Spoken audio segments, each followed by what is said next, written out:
நம்பிக்கை தான் நம்மளை தேவனோட என்ன செய்யுது, கனெக்ட் பண்ணுது.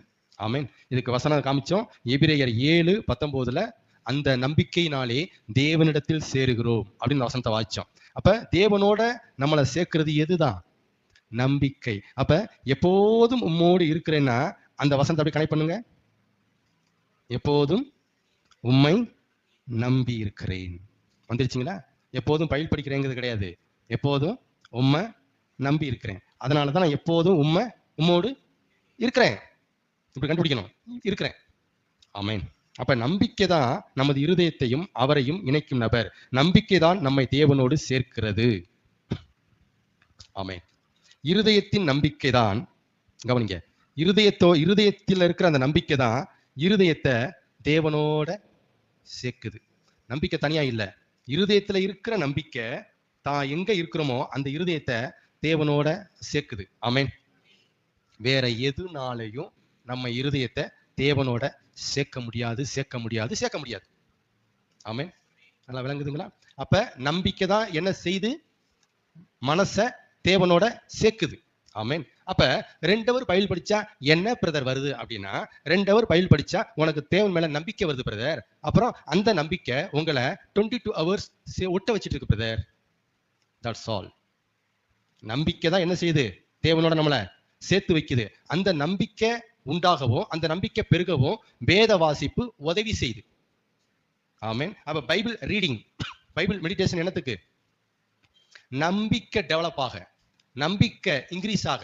ஏங்க இன்க்ரீஸ் ஆகணும், ஏங்க டெவலப் ஆகணும்? அப்பனா தான் தேவனோட நான் இருக்க முடியும்.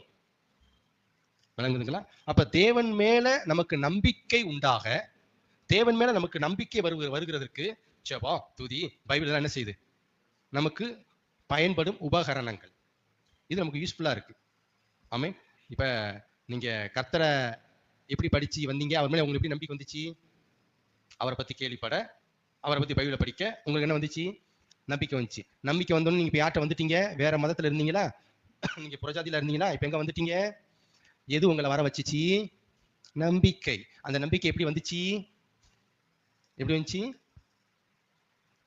தேவனை பற்றி நீங்க கேள்விப்பட்டீங்க, சரிதானா? தேவனை பற்றி கேள்விப்பட்டவனையும் உங்க மனசுல என்ன வந்துச்சு? நம்பிக்கை. மனசுல நம்பிக்கை வந்தவனையும் அந்த நம்பிக்கை எங்க வந்து சேர்த்துருச்சு? வந்துருச்சு. இதான் நடந்திருக்கு. இந்த கான்செப்ட் புரியுதுங்களா? இந்த ரூல் புரியுதுங்களா? அப்படியே வாங்க என் கூட. நம்பிக்கை எனும் பசை இல்லாமல் இருதயம் தேவனோடு ஒட்டாது. அப்ப என் மனச தேவனோட நம்பிக்கை இணைச்சிருக்குன்னா, நம்பிக்கைங்கிறது என்னது? பேஸ்ட். அதான் பசை. இந்த பசை காய விடாம பாத்துக்கணும்.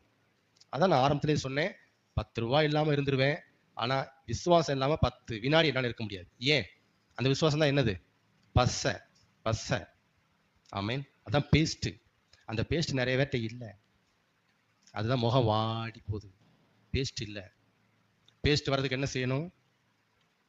அவரை குறித்து நல்லா கேள்விப்படணும். சங்கீதங்கள் எடுத்து படிச்சு பாருங்க, யோபு புத்தகத்தை எடுத்து படிச்சு பாருங்க, நீதிமொழி எடுத்து படிச்சு பாருங்க, பிரசங்கிகள் எடுத்து படிச்சு பாருங்க, நிருபங்கள் எல்லாம் எடுத்து படிச்சு பாருங்க. அதுல தேவனை குறித்த அறிவு செமையா இருக்கு. அவரை நீங்க அப்படியே தத்ரூபமா பாக்குற அளவுக்கு கொண்டு போயிடும் அந்த புஸ்தகம். ஆமென். தேவனை குறித்து கேள்விப்பட அவர் மேல நமக்கு என்ன வந்துடும்? நம்பிக்கை வந்துடும். நம்பிக்கை வந்து என்ன செய்வீங்க? அவரோட சேர ஆரம்பிச்சிருவீங்க. ஆமென். அப்ப கொடி என்பது நம் மனதை, நம் ஆத்துமாவை குறிக்கிறது. கொடினா என்னது? கொடி நம்ம பேசிட்டு இருக்கோம் இல்லையா முன்னாடி முந்தி. கொடிங்கிறது என்னன்னா நம்முடைய ஆத்துமா, நம்முடைய மனசு. செடி அப்படிங்கிறது தேவன், தேவனுடைய ஆத்துமா, தேவன்கிற நபர். ஆமென். அப்ப நம்முடைய ஆத்துமா தேவன்கிற நபரோட இணைகிறதுக்கு என்ன வேண்டியிருக்கு? நம்பிக்கை. கொடி செடியோட ஜாயின் ஆகிறதுக்கு என்ன வேண்டியிருக்கு? கொடிக்கு நம்பிக்கை. சங்கீதம் 119:25 வாசிங்க. சங்கீதம் 119:25. என் ஆத்துமா மண்ணோடு ஒட்டி கொண்டு இருக்கிறது. ஆமென். அப்ப ஆத்துமா என்ன செய்யும்? ஒட்டும். சரிதானா? ஆத்துமா என்ன செய்யும்? ஒட்டும். ஆத்துமாங்கிறது என்னன்னு சொல்லிருக்கோம் நம்ம? கொடி. ஆத்துமா மண்ணோட ஒட்டி இருக்குன்னா உலகத்தையே சுத்தி வந்துட்டு இருக்கு. ஆமென். அப்ப ஆத்துமா உலகத்தோட ஒட்டி இருக்கு.